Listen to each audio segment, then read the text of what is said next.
Welcome in. Thanks for joining us for the WHHI Daily News, where we strive to bring you more Lowcountry news more often. I'm Bob Stevens. The setup you see is something we're going to transition around for the next couple of weeks while we have some renovations done. Oh, it's going to be better than ever when we come back in a couple of weeks on our regular set. All right, now to the news. The one guy you probably least want to get on the wrong side of in Beaufort County is Sheriff P.J. Tanner. And the Beaufort County Council does need all the friends it can get these days, but the county's refusal so far to turn over the complete audit report of the county's recent finances to Sheriff Tanner has him questioning the county's transparency. The County Council has released a 6-page summary of the audit, and in it says there were no criminal activities involved in purchases made between 2019 and 2023. But Sheriff Tanner wants to see the whole report to decide if any of it needs to be shared with state law enforcement investigators who are looking into several ethics complaints against the county and its former administrator, Eric Greenway.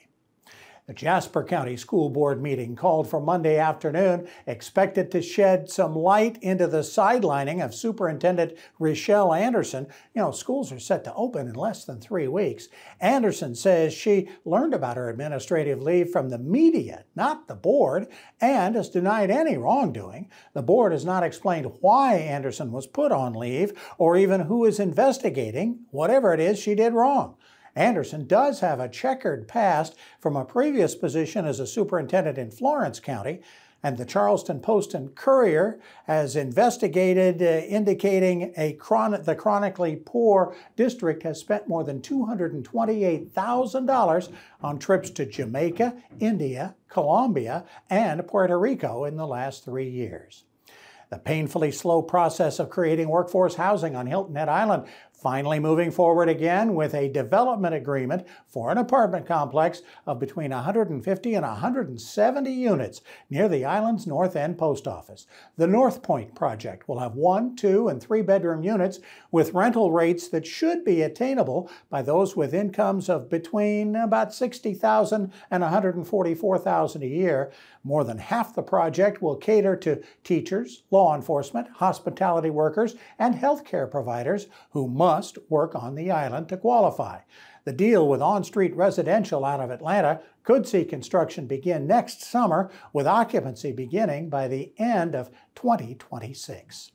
In CNBC's expansive ratings of their top states for business is a housing component, grading states on the balance of affordability and values.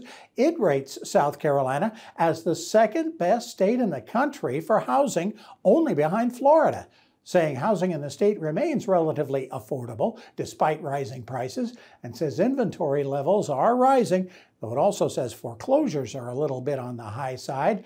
It does applaud the state's low property taxes. The rankings show neighboring North Carolina as the 4th best state for housing and Georgia as 8th best. And Lowcountry residents welcome most of our summertime visitors, maybe not all of them. A group renting at the Hilton Head Beach Villas on South Forest Beach left an enormous mess during a 3-week stay in a villa earlier this summer, owned by a Massachusetts man who ended up filing a report with his sheriff's office. Garbage bags had been shoved down the sinks to cause flooding. Multiple floor tiles were broken. Crab legs and blue cheese were stuffed between kitchen cabinets, and then the guests cranked up the heat before they left. That created quite an odor. The cleanup cost about $2,000. Likely, no criminal charges can be filed. For more details on these stories and other Lowcountry news, we invite you to visit the sources listed on your screen. Now let's take a look at sports. Justin Jarrett with the latest. Hey, it's time for Last Night in the Lowco on WHHI, powered by LowcoSports.com. Burton Wells Park in Beaufort has been the center of the universe since Friday for state champions from throughout the Southeast, who converged on the Lowco for the Dixie Boys and Junior Boys World Series tournaments, and a couple of the local squads were still in the fight after surviving the weekend.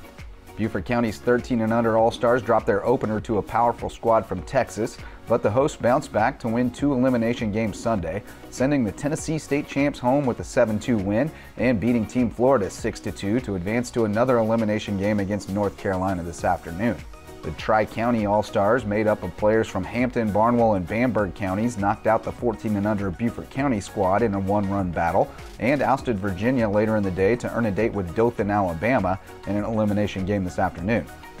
Check in with us at 9 p.m. tonight for the Lowco Sports Lowdown to get updates on today's games and catch up on all the latest sports news, analysis, and insight from around the Lowco and beyond. If you haven't been watching the Lowdown, you might have missed the news about Hilton Head wrestler Zeo Estrada capturing an elusive national title at the U.S. Marine Corps Junior Nationals in Fargo. Estrada is headed to William Penn University and is slated to join us on the Lowdown tonight. Looking ahead to the rest of the week, we'll keep you posted on the baseball tournaments and keep tabs on Bluffton's Sage Bradshaw, who tees it up tomorrow at the Junior PGA Championship. For Lowco Sports and WHHI, I'm Justin Jarrett. Until next time, go Lowco.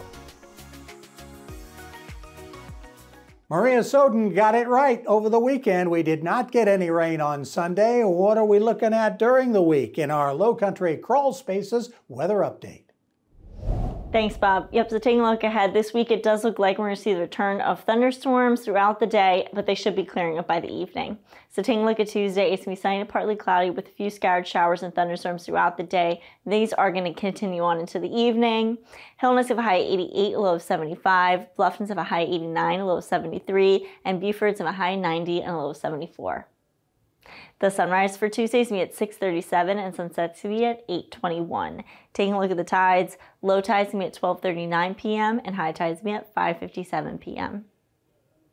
Taking a look into the rest of the week, Wednesday is going to be partly cloudy with scattered showers throughout the afternoon, but those should be clearing up by the evening. Highs are be in the low 90s, lows in the upper 70s. Then come Thursday, it's going to be cloudy with an afternoon thunderstorm, and then we're going to see another one later in the evening. Highs be in the low 90s, lows in the upper 70s. And then come Friday, it's going to be cloudy with scattered showers throughout the day, but they should be clearing up by the evening. Highs are going to be in the low 90s, lows in the upper 70s. That's it for your Lowcountry Crawl Spaces weather. Let's head it back to the desk.